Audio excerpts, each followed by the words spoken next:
श्री सीताराम चरण कमलानुरागी अच्छे वरभागी महानुभाव,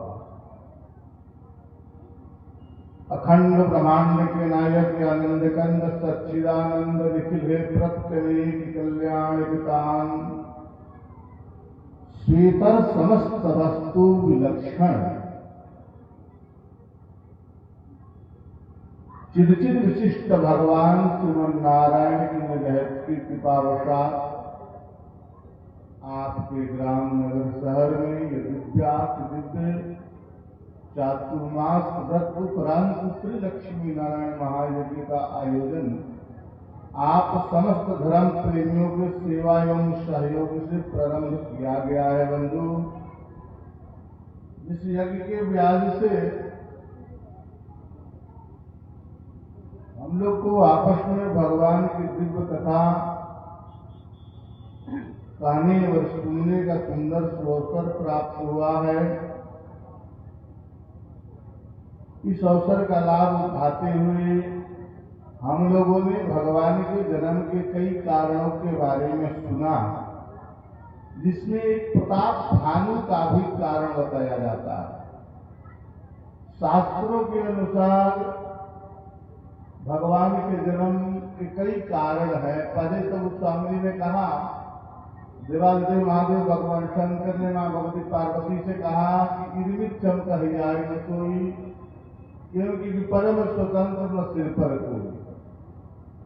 वह परमात्मा स्वतंत्र सत्ता है, किसी के दबाव में आकर के वह परिवर्तन करता हो अपने आप को, ऐसी बात नहीं है। हाँ, फिर भी कुछ कारण है भगवान के अवतार का, तो कई कारणों के बारे में गोस्वामी जी ने भी, देवादेव महादेव भगवान शंकर ने मां मां भगवती को बताया कि एक बार सनकादिकों के श्राप का कारण बना भगवान को मनुष्य बनने का। दूसरा बार रावण जब जलंधर बना तो उसको मारने के लिए भगवान ने मनुष्य का अवतार लिया। तीसरा बार नारद जी का श्राप दिया। नारद जी ने कहा कि आप मनुष्य बन के मुझे ठगे हो, तो आपको एक बार मानव योनि में आना पड़ेगा, मैं श्राप देता। उसके बाद बताया मनु शत्रुपा की कथा। मनु शत्रुपा को भगवान ने वरदान दिया कि हे राजन, मैं तुम्हारा पुत्र बन के आऊंगा। उस कारण से भी एक बार भगवान को मनुष्य बनना है। अगला कारण बताते हुए प्रताप भानु की कथा सुनाते हुए गोस्वामी तुलसीदास जी ने बताया कि यह भी एक कारण है। यह प्रताप भानु भी जाकर के अगले जन्म में रावण बनता है, वह कथा मैं आपको बता रहा हूं। कल में बताया था कि प्रताप भानु को वहां जंगल में शिकार करते हुए वो शुकर के चक्कर में पड़ करके, उसको मारने का चक्कर में पड़ करके भयंकर जंगल में चला जाता है। घनघोर विंध्याचल के गंभीर जंगल में चला जाता है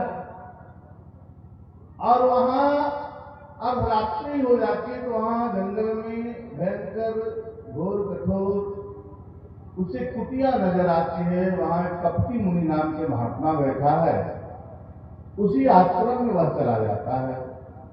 कपटी मुनि से संवाद होता है, कपटी मुनि से परिचय होता है।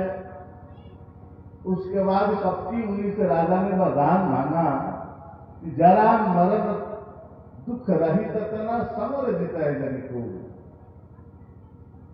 महाराज, एक छत्र ऋतुहीन मई राज कल्प सत हो।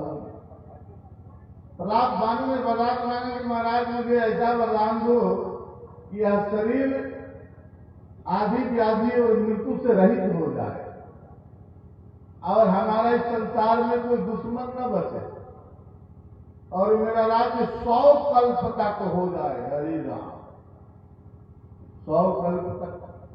बताओ, सारे मुख्य मुख्य सृष्टि के देवता लोग परिवर्तित हो जाते हैं।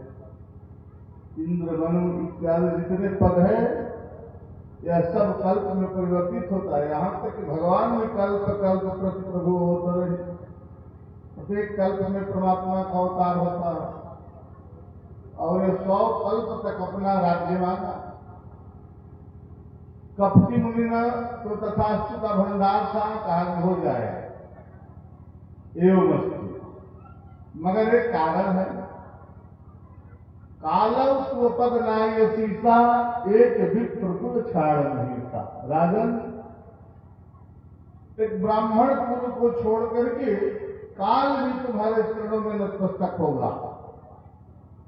बस तुम केवल ब्राह्मण को अपने बस में करना प्रारंभ करो, ब्राह्मणों को अपने बस में करने का प्रयास करो।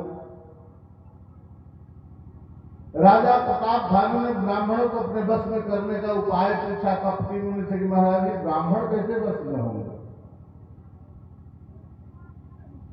कपटी मुनि ने उपाय बताया कि ब्राह्मण को बस में करना है तो भंडारा कराओ, खिलाओ पिलाओ, तुम चकाचक मालपुआ तस्मई छनाओ, ब्राह्मण अपने आप बस में हो जाएंगे। ब्राह्मण को बस में करने का सरल उपाय है कि भंडारा खूब कराओ, उनको खूब खिलाओ। प्रताप भानु ने कहा ये तो सरल उपाय है, पर खाने पीने का मैं तो राजा हूं, खाने पीने का क्या कमी है मेरे यहां? जितना चाहो उतना होगा। युक्ति बता दिया और उपाय भी बताया कि देखो राजन, यहां हमारे और तुम्हारे बीच की जो चर्चा है, तुम अपना जंगल में खोना और हमसे मिलना, या हमारे तुम्हारे बीच जो भी संवाद हुआ है वह किसी और से मत बताना, नहीं तो तुम्हारे बर्बादी का यह भी एक कारण हो जाएगा कि छठे श्रवण यहां परत कहानी नाश कुमार सत्य मनमानी। छठे श्रवण में छठे काम में पड़ेगा ना तो महाराज तुम्हारा नाश हो जाएगा। तीसरा कोई ना जाने, हम तुम बस।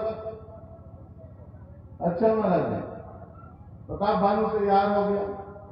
कपटी मुनि ने कहा कि ऐसा है कि रसोई मैं बनाऊंगा, तुम ब्राह्मणों को निमंत्रण देकर के अपने यहाँ बुलाना, मैं तुम्हारे यहाँ परसों आऊंगा और आकर के तुम्हारे यहाँ बड़ा सुंदर रसोई बनाऊंगा, और वह जो ब्राह्मण लोग वह रसोई पाएगा वह सब तुम्हारे वस्त्र हो जाएंगे। और यही नहीं, उन ब्राह्मणों के छुआ हुआ या उन ब्राह्मणों के घर में जो रसोई करेगा, भोजन करेगा, उस सब तुम्हारे अधीन होते चले जाएंगे। यही सूत्र इसको बड़ा अच्छा लगा प्रताप भानु को यह सूत्र बड़ा अच्छा लगा। इतना जल्दी प्रभाव पड़ेगा कि हमारे यहाँ जो भोजन करेगा वह हमारे अधीन हो जाएगा, फिर उन ब्राह्मणों के यहाँ जो भोजन करेगा वो सब हमारे अधीन होते चले जाएंगे। ये तो बड़ी प्रसन्नता की बात है बाबा। कपटी मुनि ने कहा हाँ, ऐसे ही सारे ब्राह्मण, सृष्टि के सारे ब्राह्मण तुम्हारे पक्ष में होंगे।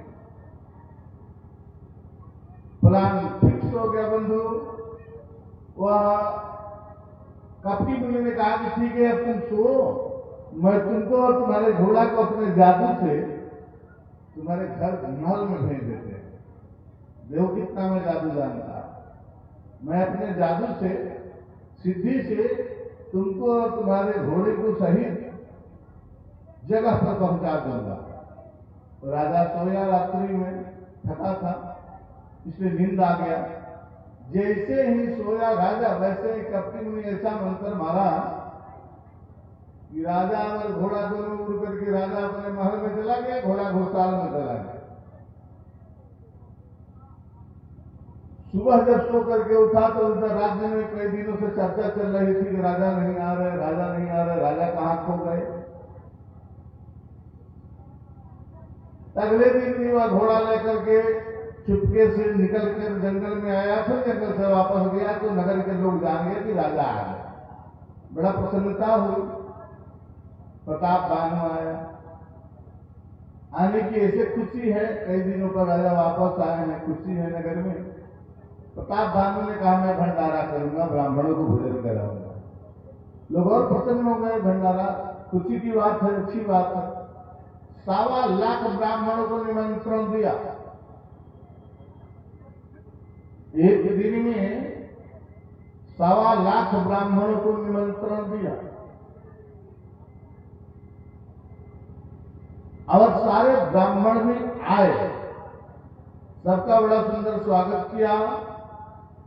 स्वागत करने के पश्चात राजा प्रताप भानु भोजन के लिए आमंत्रित किया और उधर कपटी मुनि जो था वह आया, सही आया, रसोईया का भेष बना करके आया, बड़ा सुंदर सही में रसोई बनाया, मगर योजना उसका कुछ और था। योजना कुछ और था। आया रसोई बनाया बंधु, रसोई बना करके और इधर राजा ब्राह्मणों को आमंत्रित करके पंगत पर बैठाया भोजन कराने के लिए। भोजन कराने के लिए ही प्रताप भानु ने महाराज ब्राह्मणों को बुला करके बैठाया पंगत पर, पंगति कराने के लिए। तो माया में रसोई था, माया का किया हुआ। अकेले बताओ 1.25 लाख आदमी का रसोई बना दिया या कपटी मुनि। ये माया का रसोई था और उसमें भी गड़बड़ सड़बड़ सामान मिलाया था महाराज, गड़बड़ सड़बड़ सामान मिलाया था महाराज। जैसे ही भोजन परसों जब लाग नहीं पाला भय आकाशवाणी से निकाला। राजा जैसे ही भोजन परोसने लगा ब्राह्मणों को, तुरंत वही कपटी मुनि माया से दृष्ट होकर के और वही कपटी मुनि आकाश में जाकर आकाशवाणी किया। आकाशवाणी क्या किया कि विप्र वृंद उठी गृह जाऊं, है बढ़हानी अन्न जन खाऊं। ये ब्राह्मणों, आप लोग पंगत से उठ करके चले जाओ, या भोजन मत करने से बहुत बड़ा नुकसान है, बहुत बड़ा नुकसान हो जाएगा। क्या हुआ महाराज? भय रसोई भूसुर मांसु शब्द उठे मान विश्वास। इस रसोई में मांस मिला हुआ है और मांस युक्त भोजन यदि तुम लोग करोगे तो जय ही धर्म तुम्हारा धर्म नष्ट हो जाएगा। मांस युक्त भोजन बना हुआ है, इसलिए इस भोजन को खाने में आप ब्राह्मणों का धर्म नष्ट हो जाएगा। इसलिए ब्राह्मण लोग बड़े गुस्सा हुए और राजा जब सुना प्रताप भानु भूप विलोकी महाराज मति मोहन बुलानी भावी वैष्णव मुखवानी महाराज इतने में बोले विप्र सकोपत बने किन्न विचार जाय निशाचर हो तुम्हारा मूढ़ सहित परिवार। ब्राह्मण लोगों ने जीव सुना महाराज की भयो रसोई भूसुर मांसु शब्द उठे मान विश्वास।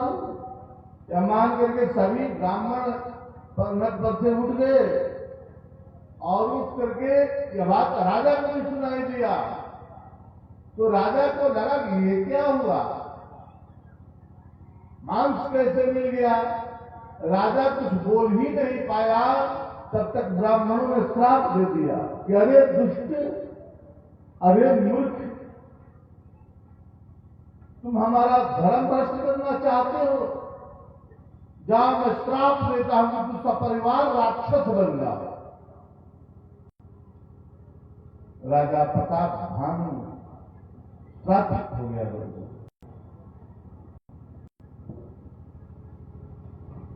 एक बार हम कथा कर रहे थे तो एक आदमी उठा, एक आदमी हमसे सवाल किया चौबे जी कि महाराज जी ये बताएं कि रउआ किताबुआ में चाहे गीता हो, भागवत हो, पुराण हो, उपनिषद हो, रामायण हो, भागवत हो, जो भी किताब है सब में श्राप की बात बहुत ज्यादा लिखी गई है। दुर्वासा ने इनको श्राप दिया, नारद ने इनको श्राप दिया, अगस्त ने इनको, केवल श्राप देना लोगों का काम था। तो हमने पूछा कि एक भी ऐसा प्रसंग बताओ कि जिसको श्राप मिला हो और उसको भगवान न मिले हो। जिसको भी जिन्होंने महात्माओं ने यदि श्राप दिया तो निश्चित ही उसको भगवान मिला। इसीलिए अहिल्या हाथ जोड़कर कही है मुनिश्राप जो दिन्हा अति भल किन्हा परम अनुग्रह मैं मांगे। मुनिश्राप जो दिन्हा अति भल किन्हा, अत्यंत भला किया मेरा। केवल जो यदि श्राप नहीं मिला होता तो भगवान नहीं मिले होते। इसलिए जिसे भी श्राप मिला है शास्त्रों में उनको भगवत प्राप्त भगवान जरूर मिला है।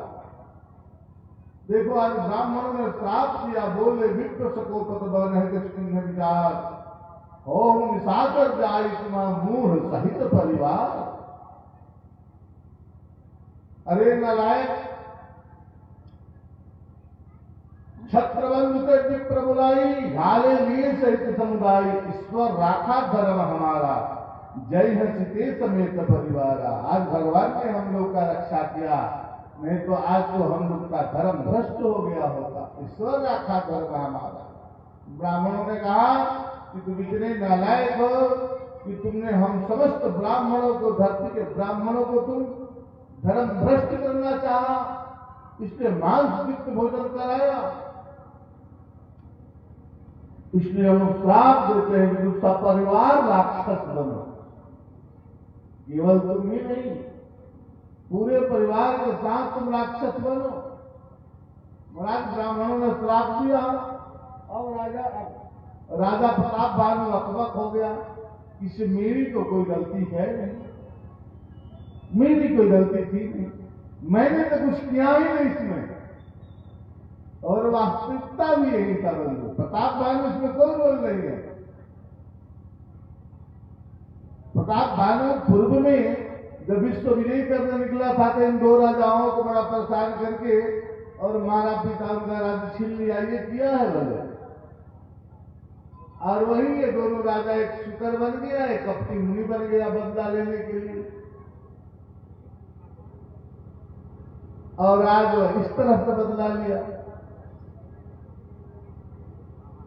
माया मैं ते तीन रसोई, माया से रसोई बना दिया, भय रसोई भूसुर मांस, ब्राह्मणों के मांस से ब्राह्मण भोजन बना दिया।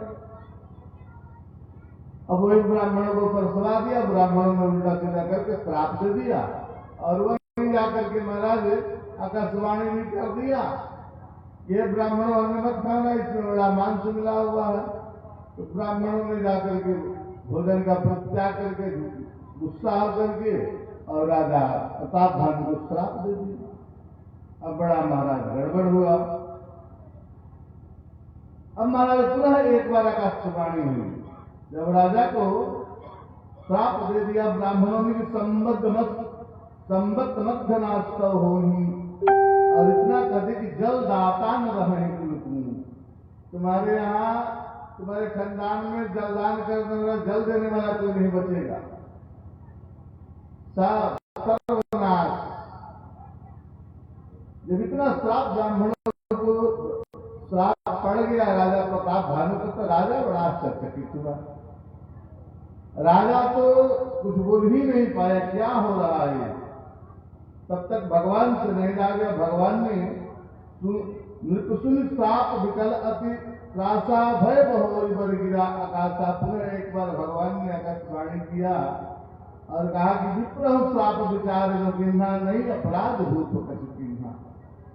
हे ब्राह्मणों, आप लोगों ने विचार नहीं किया, धैर्य नहीं धारण किया, इसमें राजा की कोई गलती नहीं है, राजा प्रताप भानु ने कोई गलती नहीं किया है। चकित विप्र सब सुनी नरवानी, धूप गए यहाँ भोजन खानी। ब्राह्मणों ने जब दोबारा आकाशवाणी सुना तो बड़ा आश्चर्यचकित हुआ कि तो पहले वाला आकाशवाणी किसका था। जब दोबारा भगवान ने आकाशवाणी किया तो कहा ब्राह्मणों, आप लोगों ने विचार नहीं किया, इसमें राजा का कोई दोष नहीं है, जबकि राजा को ही प्राप्त मिला है। तो मतलब ब्राह्मणों ने सोचा कि तब ये पहला वाला आकाशवाणी कौन था, दोबारा में हम लोग को नाम मिल रहा है। तुरंत राजा प्रताप भानु गया रसोई में, जहाँ रसोई बनाने के लिए उसका गुरु कपटी मुनि आया था, तो वहां तो देखा था कोई नहीं, तो 9 बजे 11 हो गया, तो उसका तो रोज इतना ही तो श्राप दिलाना था। 9 बजे 11 हो गया तो भाग गया वहां से कपटी मुनि, रसोई बना करके श्राप दिखवा कर दिए और भाग गया वहां। उसका काम था, अब तुम जानो तुम्हारा काम नहीं। अब महाराज सत्र राजा आया और ब्राह्मणों को चरणों में प्रणाम किया और ब्राह्मणों को सारी वृत्तांत अपना सुनाया, मगर अब सुनाने से कोई फायदा नहीं है। श्राप तो पड़ गया, श्राप तो पड़ेगा। महाराज भूपति भावी गोस्वामी नीति की बात लिखा, ब्राह्मणों ने कहा कि भूपति भावी मिटे ही नहीं, जदपि न दूषण तोर, ये अन्यथा हो नहीं भी प्रसापति हो। राजा समझ जाओ कि ये भावी था, भावी में होनिहार, होनी जिसको होनी कहते हैं। ऐसा हो गया, घटना घट गया, हम लोग भी कुछ नहीं कर सकते। ब्राह्मणों ने कहा कि हम लोग भी कुछ नहीं कर सकते, अब तुमको राक्षस बनना पड़ा। ऐसा करके ब्राह्मण लोग चला गया। महाराज उपरोहित भवन पहुंचाई, तुरंत आपस में खबर जनाई, रेखल जहां पत्र पढ़ाए। आप वहां प्रताप भानु बता बड़ा दुखी हुआ, इसे मेरी कोई गलती भी नहीं है और मुझे श्राप भी पड़ गया, अब क्या करे। ब्राह्मण लोग तो श्राप लेकर के चले गए। अब इसका तीर छीन होने लगा,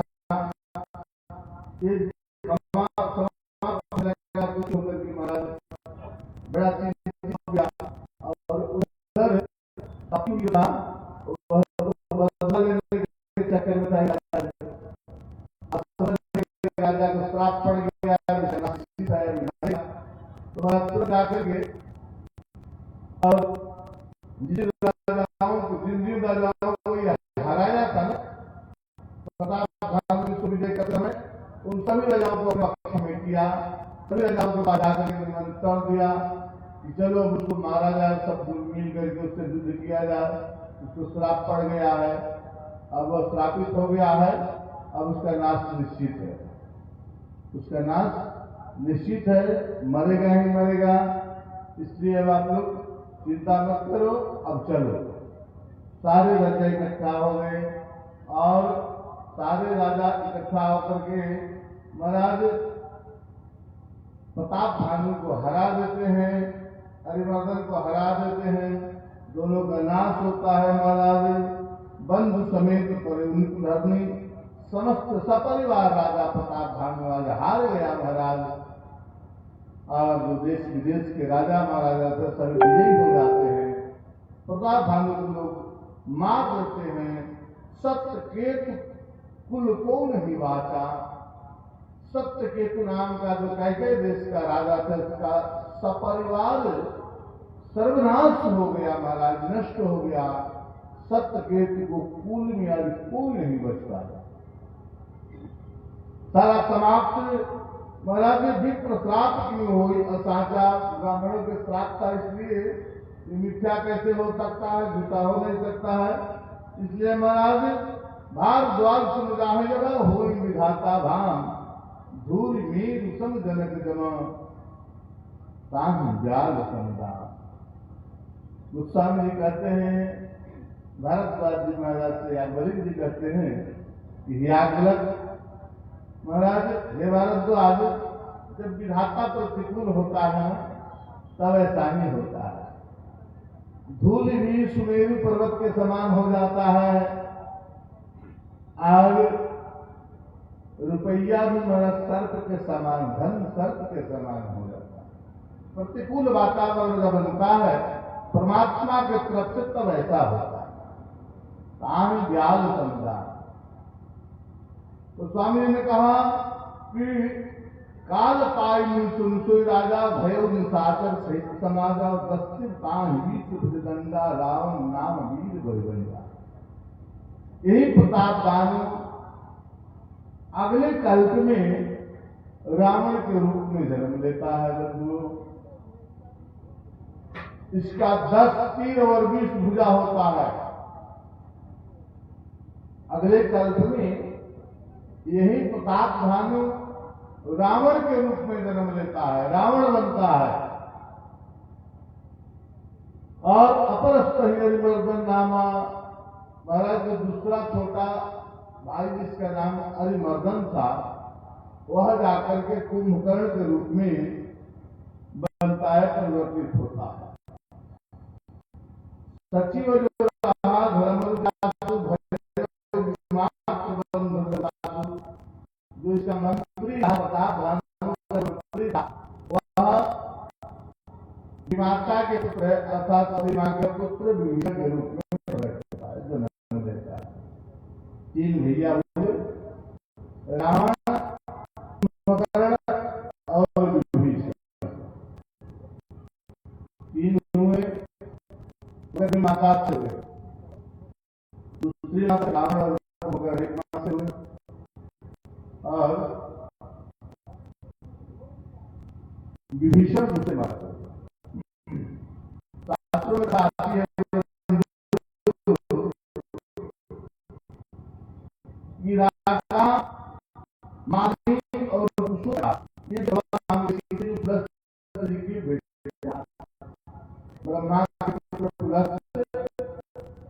के पुत्र विशेष और विशेष की पत्नियां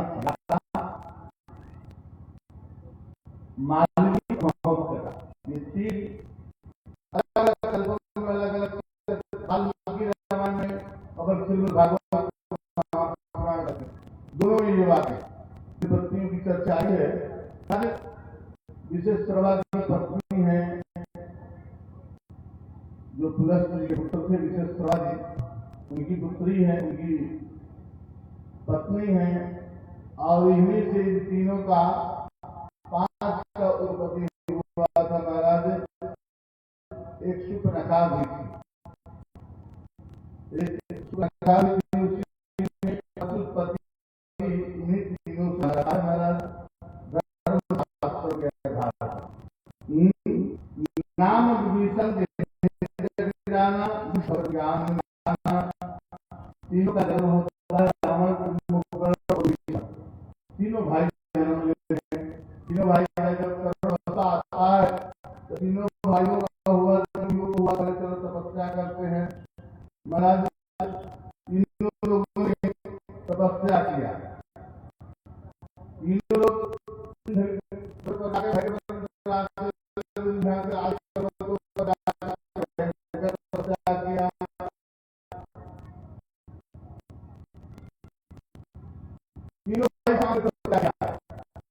ब्रह्मा ब्रह्मा आए तो सबसे बड़ा था राम के पास आए और राम कहे बेटा बनाओ क्या चाहते हो। तो ब्रह्मा जी ने कहा, ब्रह्मा जी से कहा कि तो अजर अमर बना। ब्रह्मा जी से राम ने कहा कि हमको अजर अमर बना दो बाबा। तो ब्रह्मा ने कहा कि बेटा अजर अमर तो हम नहीं थे, भगवान की श्री स्वामी महाराज की।